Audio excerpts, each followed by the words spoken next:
This week we're going to talk about organizing network systems, and when it comes to organizing network systems as networks grow in size and more devices are added to the network administrators rely on two systems to organize all the devices, and these are the DNS, which is the domain name system, and DHCP, which is the dynamic host configuration protocol. Let's take a look at DNS first. So here on our main server we have DNS running, and let's take a look at it. First, let's look at the process. Oops. Okay, so here we can see that the DNS process, it's running, and it's running as the user named, and that's done for a reason, because we don't want to run the bind, which is the implementation of DNS for Linux. It's known to have had many vulnerabilities in the past, and hackers sometimes are able to hack into the process, and if it's running as root and there is any vulnerability, then they will have root access to the server. So ideally you want to run it as a different user, and in our case we're running it as named, so that if somebody is able to exploit vulnerability, then they won't be root and they'll be just a regular user on the system. Now, in addition to that, if we see here, it's running with the -t parameter, which tells it to run in a ch-rooted jail. And what that means is that normally when we run a process, that process runs at the root level.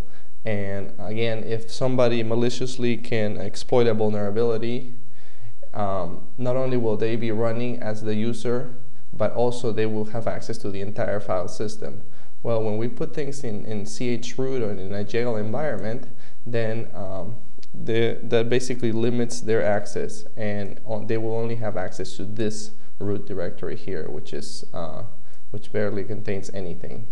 So these are two features that we want to do when we run bind, especially on the on external networks that face the internet, because that will decrease the chances of a malicious hacker doing anything to your system if they compromise bind. So that's the process. Now let's take a look and see what ports it listens in. That's that.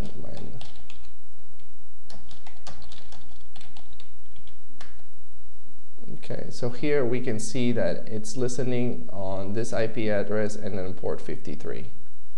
So that's the port that bind uses, port 53.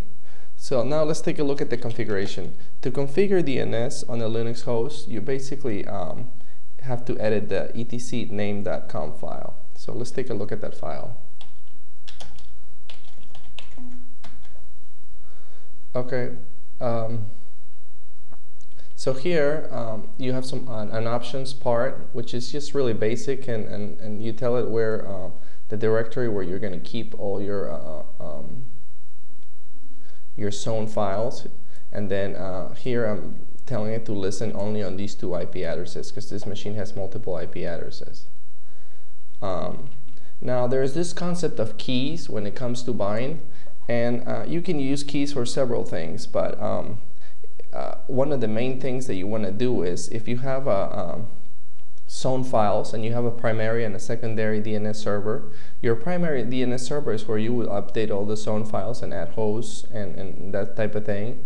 And then your secondary DNS server, you want to give access to those zone files so they're transferred automatically to that server. So you just update your primary, and then your secondary will receive all the zone files.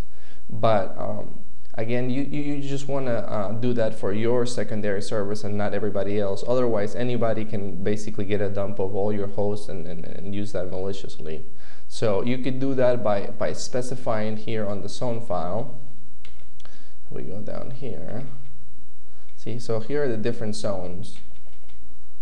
Okay, and let's take a look. This is the main zone file that we have for our network, and I've created a domain called csc570e.edu. It's just an internal domain, and this DNS server is the master server for that domain. and all the information for that domain is located under csc570e.edu.zone, which is inside that var name directory that I specify at the top. Now here I'm saying that I only want to allow transfer of zone files, of this zone file, to hosts that have the key, and the key is DNS transfers, which I specify at the top. So any host that has that key, I will allow transfers. I could have used IP here and put allow transfer and put the IP of my secondary DNS servers, and I could have done it that way, but then I would have to put every secondary DNS server that I want. If you use a key, then you just share the keys with your secondary DNS servers, and that's done that way too. Now if you see here allow update, updates is nice because what this allows is that dynamic, every time DHCP, which is the other service that we'll be studying this week, every time a new host is added to DHCP, with allow update, I'm allowing the DHCP process to basically update my zone file and add the host that was added to the network and the IP that the DHCP gave to that host. So every time a new host is added to the network, my DHCP service is allowed to update my zone files and add that host to the zone files. That way I always have a copy in DNS of the new host that was added to the network. So this is basically a typical configuration for a primary DNS server, a typical zone configuration. Most of the other stuff is very basic, but these two zones are important. This is the zone file for the domain csc570e.edu, and then this one here is the one for reverse lookup. So let's say that so DNS allows you to convert a host name and find basically what its IP address is. Well, the reverse lookup zone allows you to, if you know the IP address, it will allow you to find the host name. So it's the reverse lookup. One thing that it's kind of important here is that, again, both of these zones are master zones. So this is my primary DNS server, and that you specify the name of the zone file where you'll put the host. And then make sure that you always add the allowed transfer and specify only the host that you want. And you could always put none if you only have one DNS server. So now let's take a look. So this is the primary setup. Let's take a look at secondary DNS setup.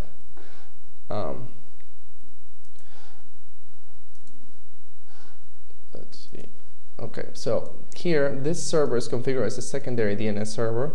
So let's go via etc name.conf, and in here we can see that we also have zone files, but this time the type of zone file is a slave. In the other one it was a master, and that's because this is the secondary DNS server, and it reads basically the information from the primary. So the information from the primary gets transferred to this secondary DNS server. So two things that we have is that the type is slave, and it specifies who the master is and who is it going to get it from. So here, this is the IP of my primary DNS server. Okay, and in here, somewhere in here, you will see also that I have the key. I have the key called DNS transfers, which is the same one that I have on the primary, and I also have an entry that says server. And it shows the server that is going to be the primary and the key that it will use, which is the same key here. Here you just have the key name. So a key is basically like a username and a password, with the username being the name of the key and the password being the secret. And these keys use different algorithms, and you have to specify what the algorithm is as well. So, so in here, I have two zones, my localhost zones, which are masters, and my two zones, which are slaves, which get the information from the primary DNS server, which are these two.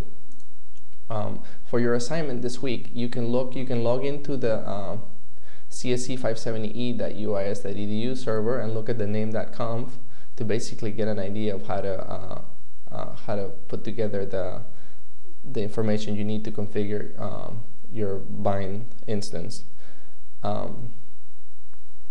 So what I'm going to do is I'm going to exit from here, and I'm going to show you basically how to update records. So this server here is my secondary DNS server, so it's going to get all of its information from the primary. So when you install your Linux installation the first couple of weeks, names should already be installed. So all you have to do for the assignment is basically edit the name.conf and then basically start DNS and create those zone files. One for the CSE570e.edu zone, and then one for the reverse lookup. And since you're going to do a secondary DNS server, you make sure that you make them slaves, and you specify who the primary is, and that you specify the key as well. And then one important thing is, since we're running in chroot environment, we want to go to var named, and inside var name you will see that there's a chroot directory.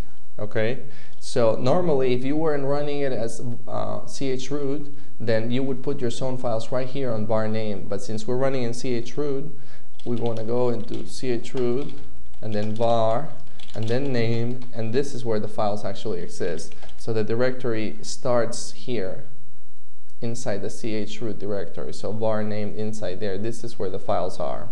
So what I'm going to do is I'm going to remove the CSE570 zone file, and I'm going to remove the 118 files just to show you how they get copied from the primary DNS server. So you already saw that this server is configured as a slave, and I removed the files, and let's see. So the other important thing that you need to know when you configure a secondary DNS server is, since we're running DNS as the user name and the group name, that you want to make sure that this directory here on var name chroot var name has write access for the name group, at least, because it's owned by root, and by default only root has write access. But since DNS is running as the name user and group, you want to make sure here root has read and write access, and the group name has read and write access. So make sure that you give 775 permissions, chmod 775, to name, because otherwise you'll look at the var log messages and you'll see that permission is denied because name doesn't have write access. So that's very important, because like I said, by default only root will have write access, and it's not running as root. So so basically what I'm going to do next is just restart DNS, and we'll look at the log files and see if it copies the files from the primary. So etc init.d name restart.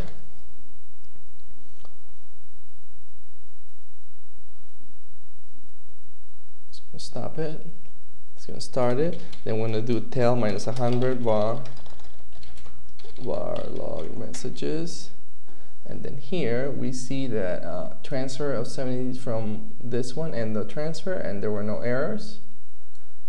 And transfer of 118 and the transfer and no errors. Everything succeeded. So now let's see if the files are actually there, and there they are. 1 and 2. ls -lrt to look at the timestamp, and they were copied at 8:14, so that's right now.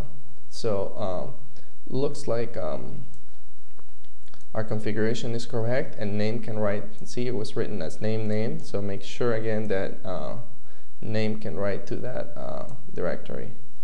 So as you can see, it copied the files. So now to query DNS and test it, you can use a few utilities. One that is found in both Linux and Windows machines is the nslookup utility, and you could just run nslookup ns.csc570e.edu, and basically this returns the IP of that host. And you could also do reverse lookup, so nslookup, put the IP this time, and it tells you what the host is. Another utility that you can use is the dig utility, and let's look at dig. Dig is a little more more complicated to run, but I'm going to run it for you. Again, remember I told you that you want to only give access to download all the zone files to certain hosts, right? So this command here basically runs the dig command, and it queries the primary DNS server.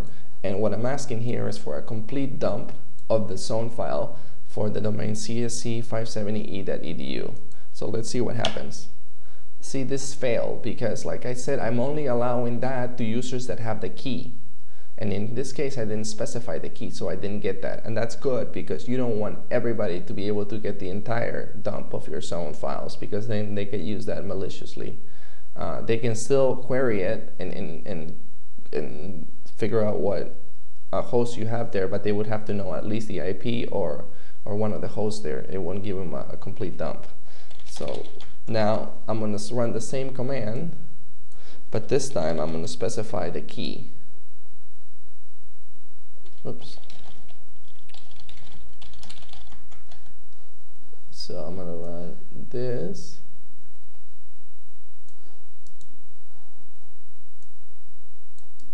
So in this case, I'm running the dig command. I'm querying 192, my primary DNS server, but I'm telling the name of the key and the secret for the key, which is basically the username and password, and I want the dump of that entire zone. So let's see what happens. See, this time I got all the hosts available in the zone, and that's because I was able to pass the key. Okay, so that's basically DNS. Now let's take a look at DHCP and configuring DHCP. So we'll go back to our server. And DHCP basically uses the dhcp.com file. So let's take a look at the file. First, DHCP is running on this machine, and DHCP listens on port 67 and 68 UDP. So let's take a look at that. Netstat minus NA pipe grep DHCP. Netstat minus NA pipe grep 67.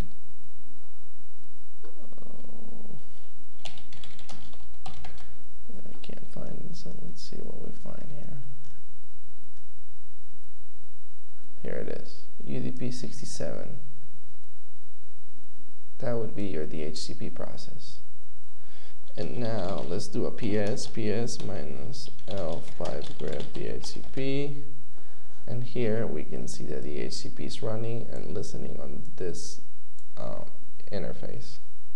In this case, the DHCP is running as root, but since it's running on my only on my internal zone, it's okay. Internal interface, it's okay. So that's DHCP. You are going to have to install DHCP because that RPM did not get installed during your installation. So you're going to have to go out there and do an RPM minus IBH and install the RPM for the DHCP. And once you do that, you'll have a file etc dhcp.conf. Again, in this case, I have my key, which is what I need to basically write to the DNS zone files to be able to update DNS when new hosts are added to DHCP to automatically add them to DNS.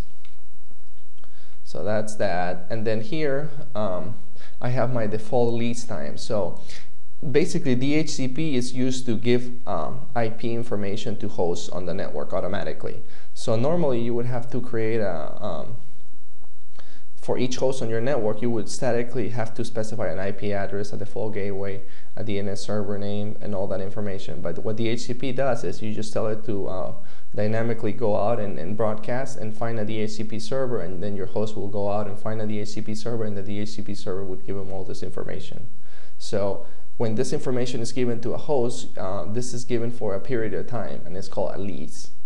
And in this case, my default lease time is 12 hours, and then the maximum lease time is 1 day.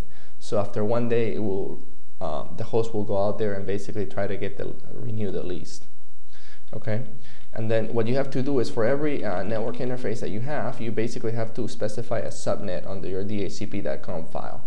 So here I have a DHCP subnet for my 10.103, which is my publicly facing the interface. And basically for this one, I'm just saying that I'm not authoritative, so I'm not giving IPs, because the campus network basically is has a DHCP for that zone. You don't want to run, you can run multiple DHCP servers, but you have to be careful to make sure that they're in sync so they both have updated information. So here I have the subnet for my internal interface, which is the one where all your virtual machines exist. And here are the options that I'm running, okay? So I tell it what the subnet is, what the net mask is, and then the range. So I'm giving IPs from here to here, okay? And then the broadcast address for that network is this. The DNS servers for that I want to give to the host, or I put 4 of them, but you could put just 1 if you want to. Then the domain name for that is csc570e.edu. The default gateway is 192.168.118.2. The net BIOS name, which is like the WINS name, if it's a Windows host, is this. You can pass other things such as the NTP server for time, for systems to get their time, and that's this. And then the net BIOS also for Windows host is this. So that's basically it as far as the configuration goes. Then all you have to do is just do a service DHCP start, and that will start the DHCP server. But in this case, I don't want you to start your DHCP servers. I just want you to basically configure this file and make it ready, but don't start it because we don't want to have multiple DHCP servers on the network.